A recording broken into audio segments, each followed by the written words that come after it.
और आप लोगों के लिए एक पैगाम, फॉर्म भरने दो, दिल खोल के दूंगा सूद समेत। बहुत बहुत शुक्रिया आपका।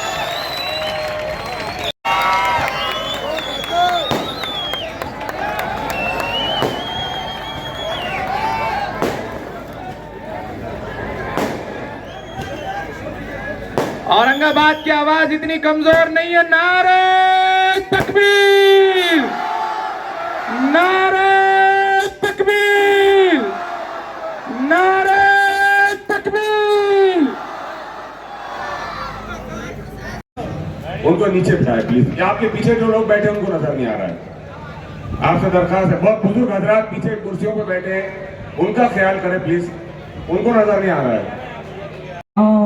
में नक्शे हिंद सारा है, लहू के आखिरी कतरे ने हिंदुस्तान पुकारा है मेरा। और आप लोगों के लिए एक पैगाम, फॉर्म भरने दो, दिल खोल के दूंगा सूद समेत। बहुत बहुत शुक्रिया आपका। यही होता आया है 40 सालों तक। यही वो लोग जो आज शिवसेना के उम्मीदवार को तुम्हारी गलियों के अंदर लेकर आ रहे,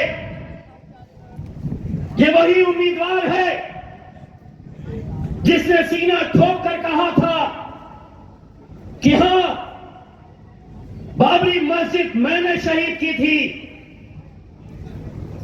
लानत है तुम्हारे ऊपर, सियासत गई चूल्हे में।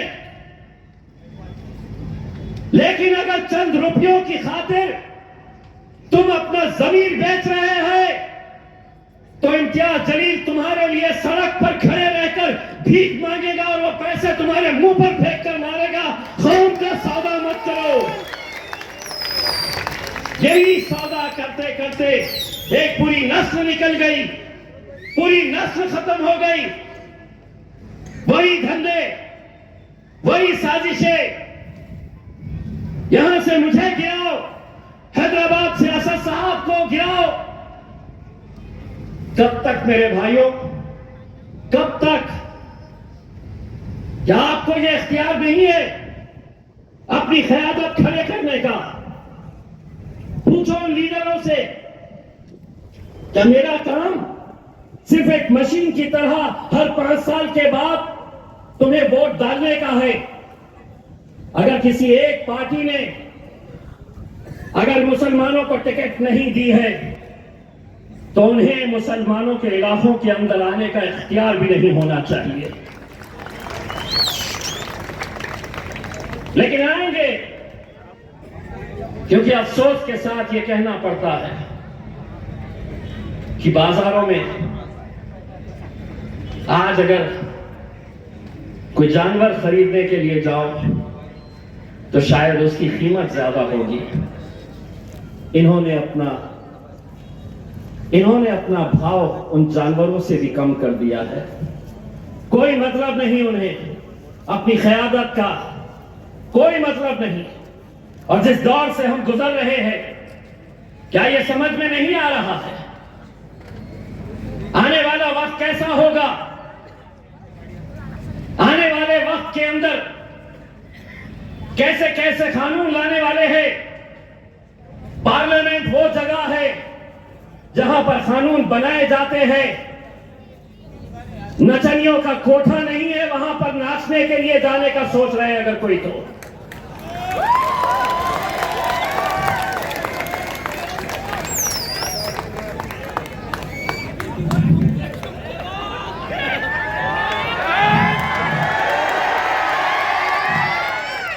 अभी फॉर्म खाना आपसे दुआ करते रहो जी, बाकी तो सबको इंशाल्लाह बसर हो जाऊंगा इंशाल्लाह। आपसे दुआ करते रहिए खाना।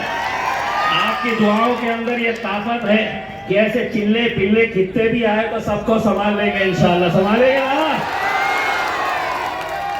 बस मेरे भाइयों, एक बात समझ लो, आपको वो जीत का जश्न भी याद होगा जहां आपको सिर्फ चंद घंटे मिले थे क्योंकि रमजान का दिन था, सहरी का वक्त हो चला था।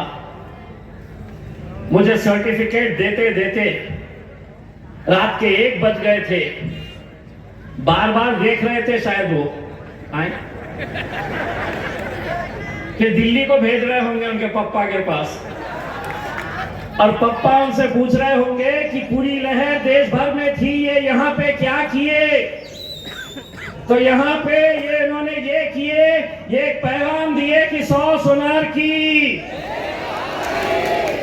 1 बजे तक सर्टिफिकेट ही नहीं दे रहे, तो 1 बजे तक मैं शराफत से रहा। 1 बजे जाके बोला देता क्या, नहीं देता। तो बाहर निकले तक, अपने इलाके तक पहुंचे तक शहर का वक्त हो चला था।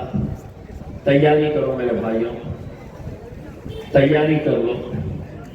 इंशाअल्लाह 4 जून को हिंदुस्तान का सबसे बड़ा जश्न ये शहर मनाएगा इंशाअल्लाह। और ये पहली मर्तबा होगा कि इस जश्न के अंदर मेरे सिर्फ मुसलमान भाई नहीं रहेंगे, मेरे दलित भाई, मेरे मराठा समाज, मेरा धनगर समाज, मेरे क्रिश्चियन, जितने अलग अलग समाज के लोग हैं, आज वो अगर हमारे साथ खड़े हैं मेरे भाइयों, सिर्फ इस बुनियाद के ऊपर कि उन्होंने हमारा काम देखा है। बस आप लोगों को बड़ी जिम्मेदारी के साथ ये इलेक्शन का मुकाबला करना है, ये इलेक्शन के सामने जाना है, क्योंकि आने वाले वक्त के अंदर, आने वाले कुछ दिनों के अंदर कैसी साजिशें होने वाली है, कैसा पैसे का खेल खेला जाने वाला है, कितने लोगों को खरीदा जाने वाला है, कहां कहां ढाबों के ऊपर खाना खिलाया जाने वाला है। अल्हम्दुलिल्लाह हम तो लेते नहीं है, तो बहुत सारों को वहां पे भी लेके जाया जाने वाला है इसके अंदर। लेकिन इंशाअल्लाह एक बात तय है कि 4 जून को जश्न तो हम ही मनाएंगे।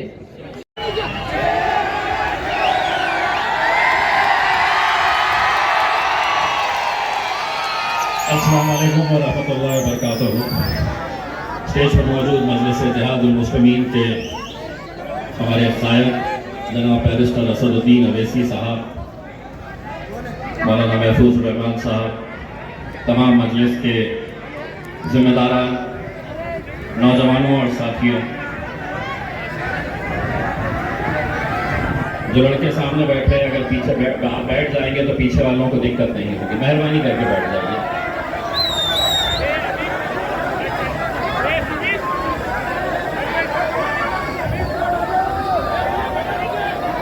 जलसे की शुरुआत इससे पहले भारतीय जनता पार्टी के नेता हिंदुस्तान के अंदर जब प्रचार की शुरुआत किए तो उन्होंने मेरे शहर को चुना। अमित शाह साहब यहाँ पर आए और यहाँ पर आकर उन्होंने सांस्कृतिक मंडल के मैदान के ऊपर ये बताया कि जब दिल्ली के अंदर मुझसे पूछते हैं कि इस शहर का एमपी कौन है, तो मुझे कहना पड़ता है कि एमआईएम का। अब एमआईएम को यहां से उखाड़ कर फेंकना है और कमल को खिलाना है। तकरीबन 1 महीना हो गया है, मुझे कौन उखाड़ कर फेंकने वाला है अभी तक तय नहीं कर पाए हैं तुमने। मैं रोज इंतजार कर रहा हूं अमित शाह साहब कि कौन आने वाला है उखाड़ने के लिए। जब तकरीर करने खड़े रहे तो उन्होंने कहा कि यहां से कमल को खिलाना है और दिल्ली को भिजाना है। पब्लिक मन ही मन सोच रही थी कि नहीं, गलत बोल रहे हैं अमित शाह साहब, यहां तो पतंग ही उड़ाना है। जब उन्होंने पब्लिक की तरफ देखा तो समझ गए। उन्होंने कहा खिलाना है, यहां से कमल को दिल्ली भिजाना है। पब्लिक खामोश। बोले बोलो, जोर से बोलो। तो कोने में बीच कुछ बैठे हुए थे, उन्होंने कहा हाँ भिजाना है। अमित शाह साहब, आज इस नाचीज का चैलेंज स्वीकार करिए। अगर है हिम्मत तो डालिए मैदान में अपने ताकतवर जो भी उम्मीदवार होगा, देखा जाएगा 4 जून के दिन हम जश्न मनाते हैं या तुम जश्न मनाते हैं? कैसे उखाड़ के फेंकेंगे। गए वो दिन साहब, गए जब तुम यहां पर आकर बोलते थे और हम सुनते थे। अब नहीं चलने वाला है साहब। जो आपसे डरते हैं, जो आपसे घबराते हैं, जिनको आप एजेंसीज का डर दिखाते हैं कि ईडी को छोड़ दूंगा, आईटी को छोड़ दूंगा, सीबीआई को छोड़ दूंगा, पुलिस वाले लगा दूंगा, वो दौर गए हैं। और हम सुनने वाली जमात नहीं है साहब। 75 सालों से हमने क्या काम किया है? तो हमने सिर्फ सुनने का काम किया है। तुम बोलते थे और हम सुनते थे, लेकिन इस शहर में एक ऐसी क़यादत बैरिस्टर असदुद्दीन अवैसी साहब की तुफैल में पैदा की है कि अब हम बोलेंगे। और तुम्हारे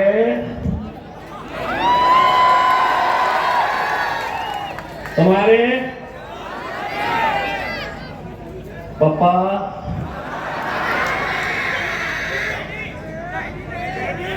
इंतजार में है, कुछ देने वाला हूं क्या करके। इंतजार में बैठे हैं, कुछ मिलेगा क्या करके। एक बार फॉर्म भरने दो, सूद समेत अमित शाह साहब को लौटाने वाला हूं। और उनको ही नहीं, जो आज कुछ लोग घूम रहे हैं ना शहर में मेरी शख्सियत बिगाड़ने में, जो आज शहर में घूम रहे हैं कुछ लोग मेरी शख्सियत बिगाड़ने में, खुद उनका किरदार मरम्मत मांग रहा है।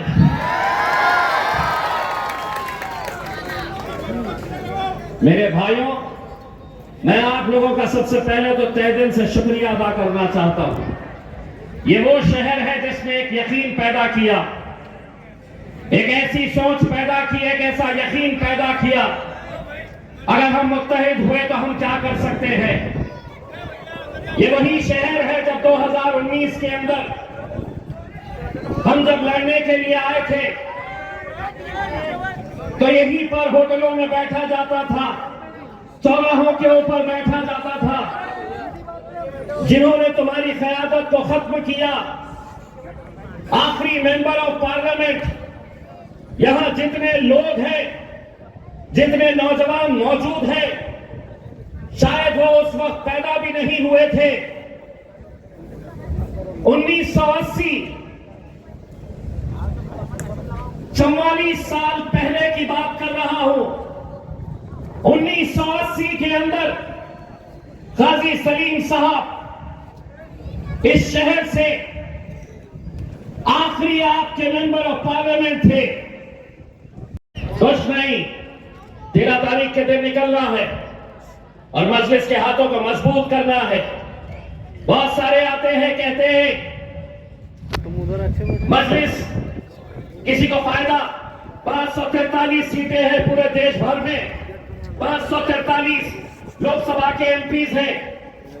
कितनी सीटें मजलिस ने लड़ी 2019 के अंदर? महज 3 सीटें। एक सीट हैदराबाद की बैरिस्टर असदुद्दीन अवैसी साहब जीते। दूसरी सीट इम्तियाज जलील की औरंगाबाद में, अल्हम्दुलिल्लाह जीता। तीसरी सीट किशनगंज बिहार की अख्तर इमान साहब 3 लाख वोट लेकर दूसरे नंबर के ऊपर रहे। इंशाअल्लाह इस बार अख्तर इमान साहब भी हमारे साथ वहां पर जाकर बैठेंगे।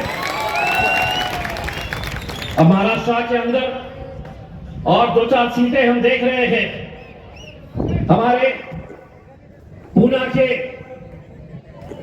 अनीस सुनके साहब जो पुणे महानगर पालिका के स्टैंडिंग कमेटी के चेयरमैन रहे हैं, कई सालों तक इनके भाई, इनकी मिसेस वहां से कॉर्पोरेटर रही है, वो हमारे मजलिस के अंदर शमूलियत हासिल किए हैं। इंशाअल्लाह हम पुणे की सीट भी लड़ेंगे और अनीस सुनके साहब वहां से हमारी नुमाइंदगी करेंगे इंशाअल्लाह। मैं कल कन्नड़ के जलसे के अंदर असद साहब ने ये ऐलान किया है कि बाबा साहब अंबेडकर के नातू बाबा साहब अंबेडकर के सगे भाई आनंद राज अंबेडकर साहब अमरावती से इलेक्शन लड़ रहे हैं। असद साहब ने यह ऐलान किया है कि हम अमरावती की पूरी टीम को यह आदेश करते हैं कि पूरी की पूरी ताकत लगा दे आनंद राज अंबेडकर साहब को अमरावती से जिताने के लिए। लेकिन दोस्तों, एक बात मैं ये मानकर चलता हूं कि 2019 के अंदर इम्तियाज जलील की जीत के अंदर मेरे दलित भाइयों का बहुत बड़ा हाथ था, बहुत बड़ा योगदान था। यकीन मानिए, अगर वो लोग नहीं रहते तो शायद ही हम यहां से जीत हासिल करते। आज भले ही वंचित बहुजन आघाड़ी के साथ हमारा गठबंधन नहीं हुआ है, लेकिन एक एहसान है हमारा उन पे। इसीलिए मैं बैरिस्टर असदुद्दीन अवैसी साहब से यह दरखास्त करूंगा कि जिस तरह से हमने आनंद राज अंबेडकर साहब, जो बाबा साहब अंबेडकर के सगे भाई हैं, उनको तायीद की है, असद साहब से मैं गुजारिश करूंगा कि अकोला के अंदर बाबा साहब अंबेडकर के लिए भी आप तायीद का ऐलान कर दीजिएगा। यह कर्ज हमें चुकाना है, यह एहसान हमें चुकाना है, और यकीनन हम एहसान फरामोश नहीं है। जिन लोगों ने मेहनत की, जिन लोगों ने हमें जिताने के अंदर पूरी ताकत झोंक दी थी, लेकिन आज मुझे मालूम है मेरे भाइयों, आने वाले दिनों के अंदर 18 तारीख से फॉर्म भरने का सिलसिला शुरू होने वाला है। 2019 की उस रमजान की उस इफ्तार के वक्त के मंजर को याद करिए, जब नतीजे चिकन खाना के उस काउंटिंग सेंटर में चल रहे थे। सोचिए आप, 6 और उम्मीदवार मेरे खिलाफ खड़े हुए थे। आप में से ही किसी ने 1200 लिया था, किसी ने 1500 वोट लिया था, किसी ने 2200 लिया था, एक ने 4500 वोट लिया था। मेरी जीत में और हार में सिर्फ 4500 वोट का फर्क था। वो दिन आज भी जब मैं सोचता हूं कि सहरी करके, तहज्जुद की नमाजें पढ़कर ये नौजवान उस वक्त उस काउंटिंग सेंटर के बाहर रोजे की हालत में तपती हुई धूप के अंदर सुबह से लेकर शाम तक इस उम्मीद के अंदर बैठे थे कि 40 साल के बाद हम अपना झंडा लहराएंगे, हमारी क़यादत का हम जश्न मनाएंगे। बस एक और उम्मीदवार रहता जो 4-4.5 वोट ले लेता, तो शायद जो 40 साल का इंतजार था वो और 40 साल इंतजार करना पड़ता। लेकिन आज उससे ज्यादा साजिशें हो रही है, उससे और बड़ी साजिश हो रही है।